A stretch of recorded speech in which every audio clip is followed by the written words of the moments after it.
জামাতে ইসলামের কোন মনোনয়ন বঞ্চিত লিডার যদি মনে করে আম জনতা দলের এখান থেকে এসে নমিনেশন নেবে, তাহলে তাকে প্রথমত তাদের যে একটা ভুল চিন্তা ছিল মুক্তিযুদ্ধ বিষয়ে, সেই বিষয়টা ডিফাইন করতে হবে যে সে মুক্তিযুদ্ধ বিরোধী আচরণ আর করবে না। আমরা তো কেবল নির্বাচনী রাস্তায় শুরু করা একটা দল, তো বড় দলগুলোর সাথে জোট বিষয় যদি হয় তখন তো আমরা সবগুলো আসনে নির্বাচন করতে পারবো না। এমনটা না তো যে আমাদের 5 জনের আসনে বিএনপি বা জামাত বা বড় একটা দল ছাড় দিল, কিন্তু আমরা আবার 350 আসনেই মনোনয়ন দিলাম, তো এটা তো হলো না। অর্থাৎ আমাকে যদি কেউ ছাড় দেয় তো তাকেও আমাকে ছাড় দিতে হবে। অনেকের আবার এরকম প্রত্যাশা আছে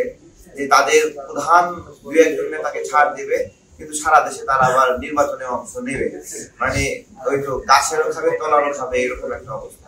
তো আমরা অনেক কিছু বিবেচনা করে জোটবদ্ধ হওয়ার চিন্তা এখনো করিনি, এবং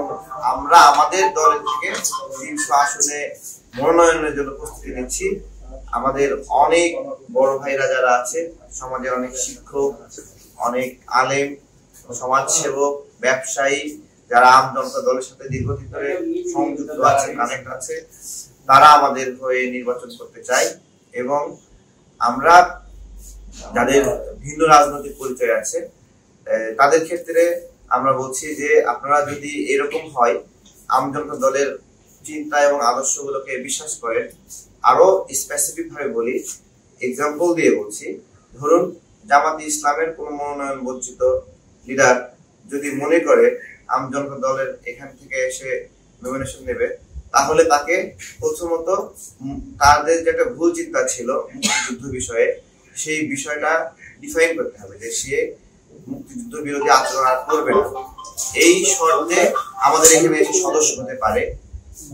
এবং তখন যেমন খুলনায় একজন আলেম মনোনয়ন বঞ্চিত হয়ে একজন সেখানে হিন্দু ধর্মের লোককে জামাত ইসলাম দিয়েছে, উনি যদি চায় আমাদের দলে যোগ দিতে, তাহলে আমরা বলবো আপনি যদি আপনার পূর্বের যে চিন্তা চেতনা ছিল যে গোলাম আজমকে আদর্শ মানেন, ওইটা যদি আদর্শ আর না মানেন, মুক্তিযুদ্ধ এবং মুক্তিযোদ্ধাদের সম্মান করেন, তাহলে আমরা আম জনতা দল আপনাকে প্রাথমিকভাবে সদস্য হিসেবে বিবেচিত করবো, আমাদের সদস্য হিসেবে দেবো। এর পরবর্তীতে আপনি যদি আবেদন করেন মনোনয়ন, তাহলে আমরা সেক্ষেত্রে দিতে পারি। এইটা শুধু জামাত ইসলাম না, অপরাপর অন্যান্য দলেরও যদি কেউ মনে করে যে তাদের দল থেকে আম জনতা দল বেটার অপশন হবে সার্বভৌমত্বের সংজ্ঞায়, স্বনির্ভর বাংলাদেশ বিনিময়ের জন্য,